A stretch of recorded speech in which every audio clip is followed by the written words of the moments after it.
So the world of professional wrestling is a really interesting one. There are like different companies and promotions, and sometimes it feels like everyone's in their own little universe or multiverse or whatever the hell you want to call it. But we also get to see superstars or performers or wrestlers jump from promotion to promotion. Today we've got a video that is the 10 best times wrestlers jumped ship.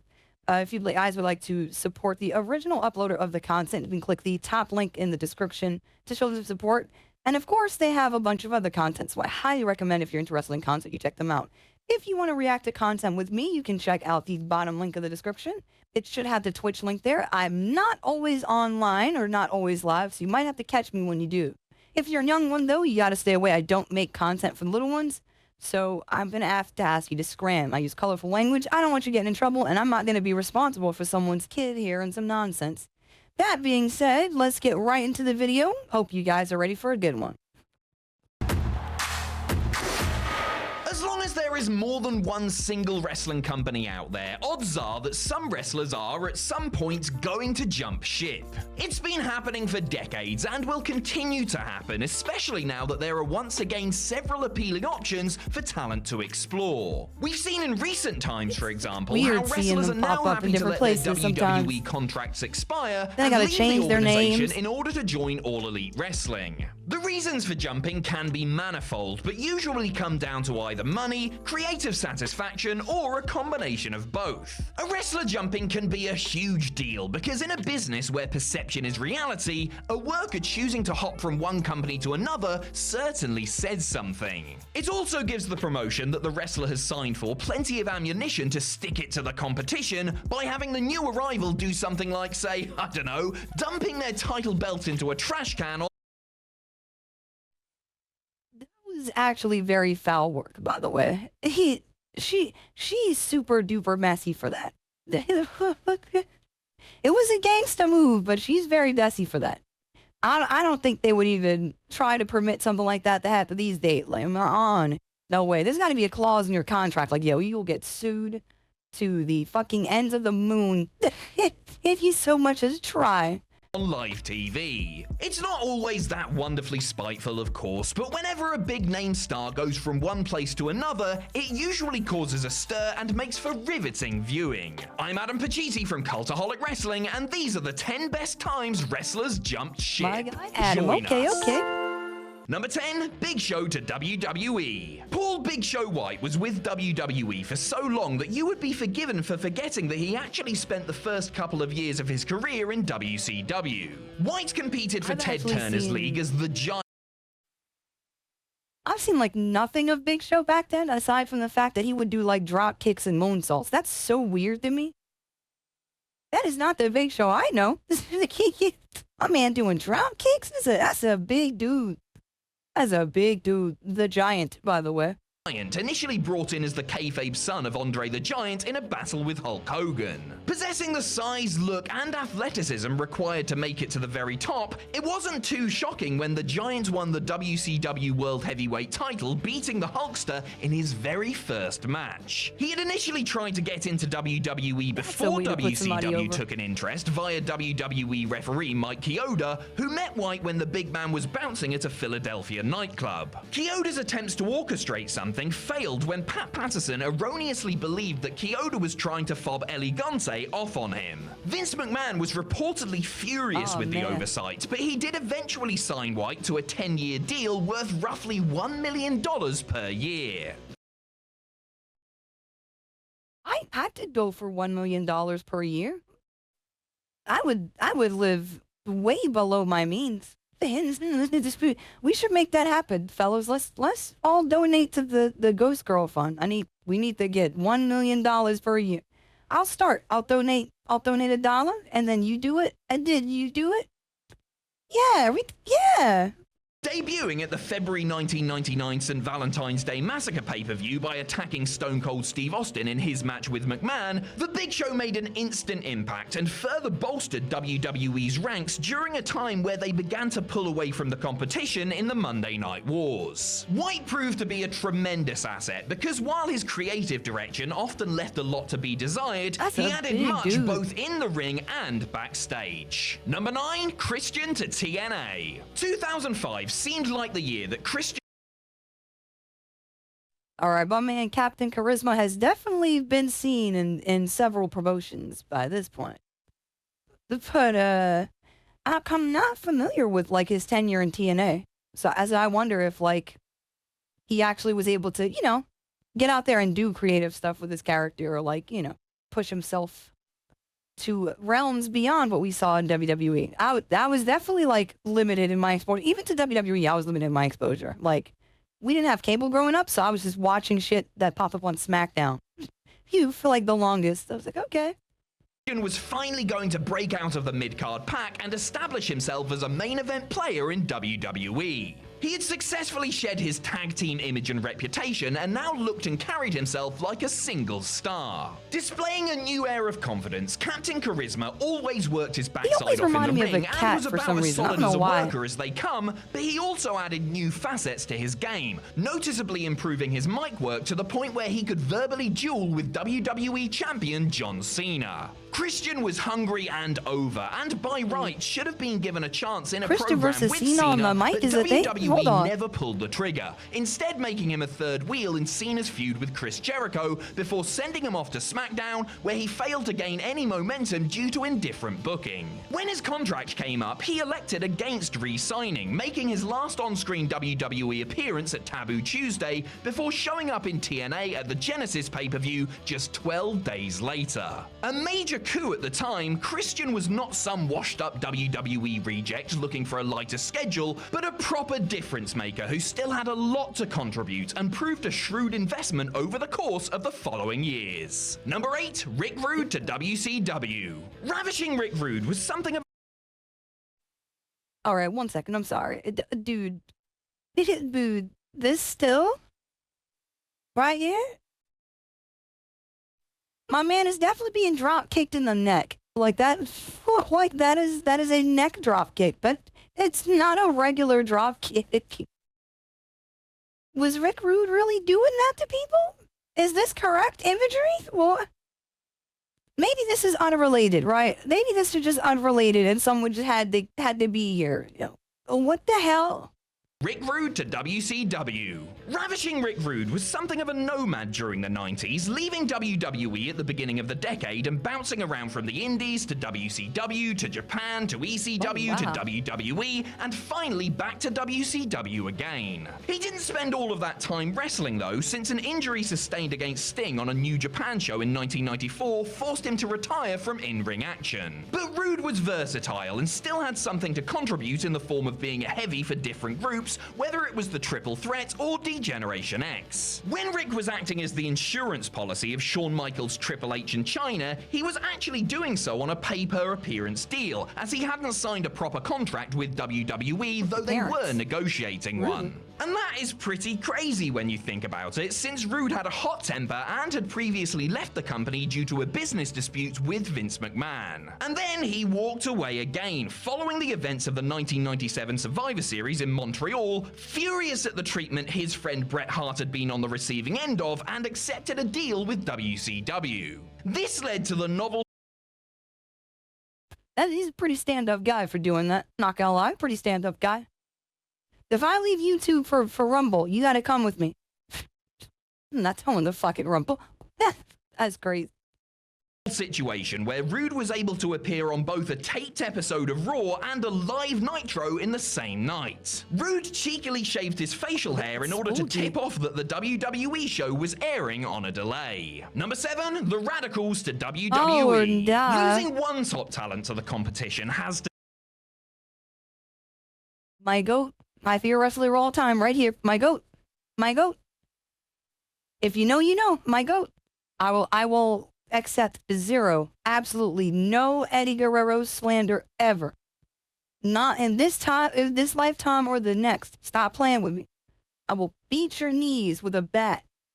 the Sting, but losing 4 in one fell swoop is a blow that could potentially be company killing. Not that the WCW departures of Eddie Guerrero, Chris Benoit, Dean Malenko, and Perry Saturn in January 2000 were the final 4 nails in the coffin or anything, but it certainly was indicative of just how far the organization had fallen. The quartet had been unhappy about their positions in the company and the those guys rampant were backstage fucking politics for monsters in the eons ring, and man. wanted out. The main crux of their displeasure was that despite always working hard and getting over, they were only ever allowed to get to a certain level, as the top spots were reserved for other stars. The appointment of Kevin Sullivan, who had personal issues with Benoit, to head booker was the final straw. Their jump to WWE was conducted in secret, with WWE officials only meeting them after they were shown proof that they had been granted full, unconditional releases. Debuting on the January 31st, 2000 episode of Raw by showing up in the front you gotta row, prove the that shit. Radicals made Okay. an instant impression by attacking WWE wrestlers. Incredibly, this happened just 15 days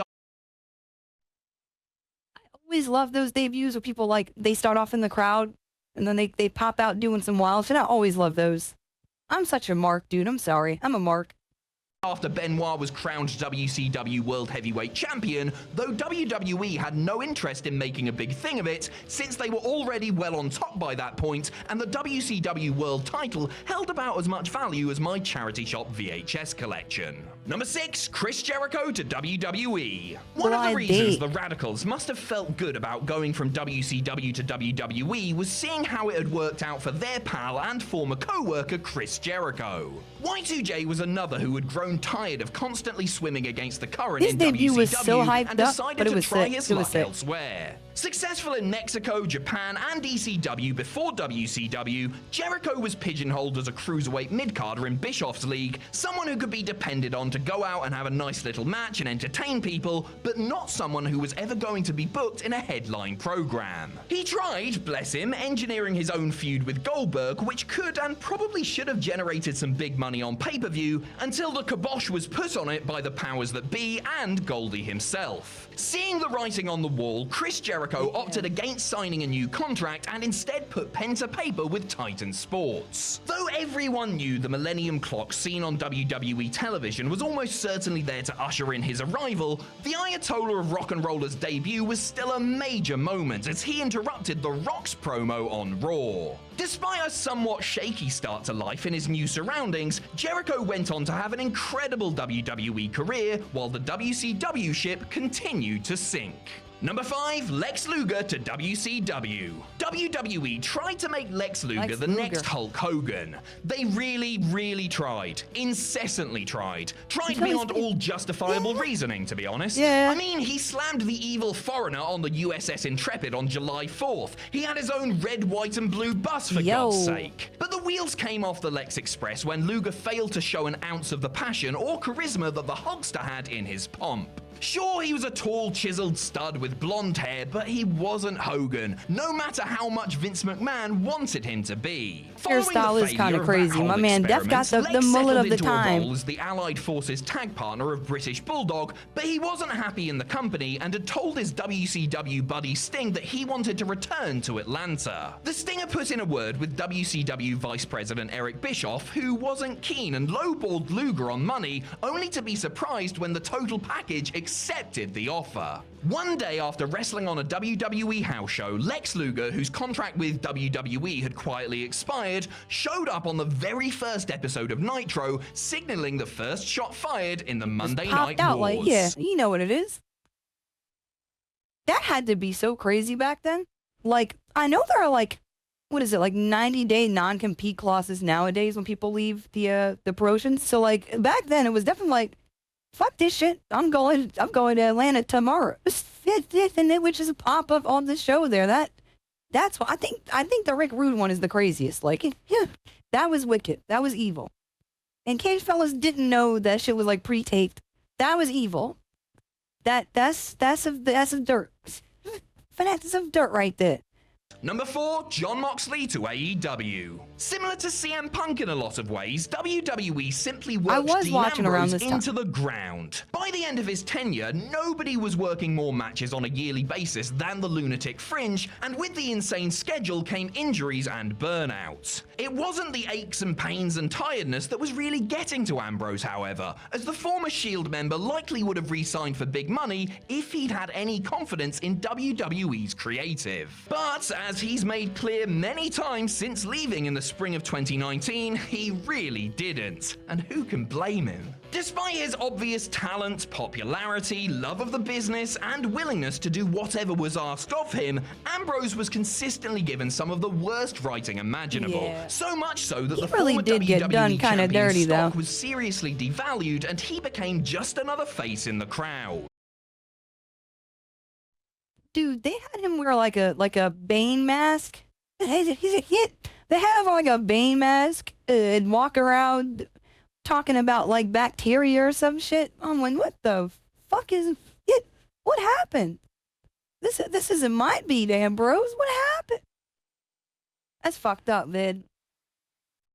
The Dean Ambrose who showed up unannounced at AEW's Double or Nothing pay-per-view less than a month after his WWE contract expired, on the other hand, instantly re-established himself as the major star he was once viewed as. Because this wasn't Dean Ambrose, this was Jon Moxley, the red-hot anti-hero who was here to eradicate any memory of hot dog carts and gas masks. Number 3, Ric Flair to WWE. There we go, the gas mask thing. I thought it was a Bane mask, my bad. One of the best wrestlers ever, you take it. Anytime there's an opportunity to sign one of the best wrestlers ever while he's still in possession of your rival's world title, you give it no more than a second's thought. Ric Flair basically was the NWA/WCW, having been their biggest star in the 1980s and into the 90s. In 1991, however, the Nature Boy butted heads with WCW President Jim Herd over not just creative direction, but also pay and the terms of his contract.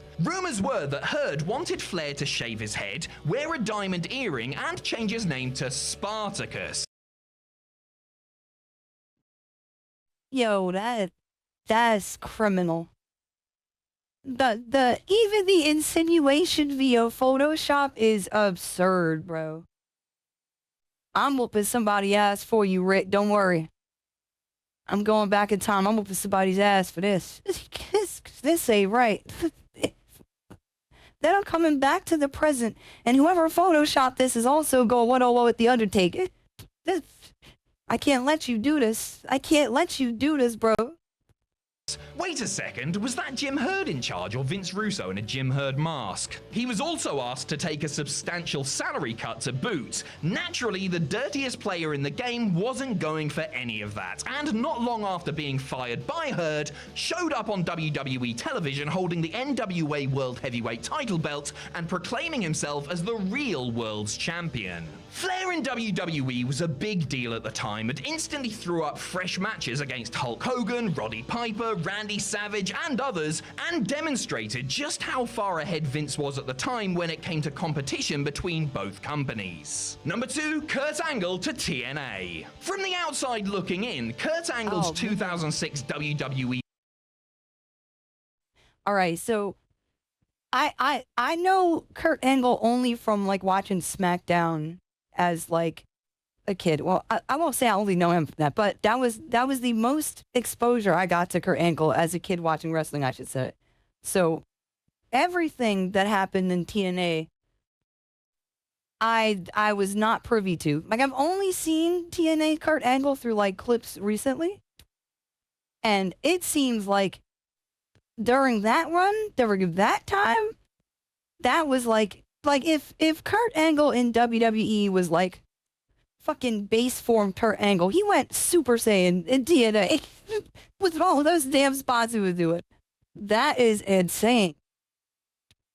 I'm a big fan of Kurt Angle's in-ring work, man. He's up there for me. He's definitely up there for me.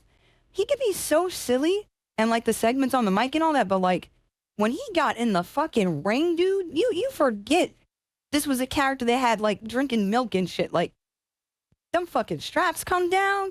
You get the roaring and shit with the mouthpiece. Yeah. Yeah, he's up there for me, man.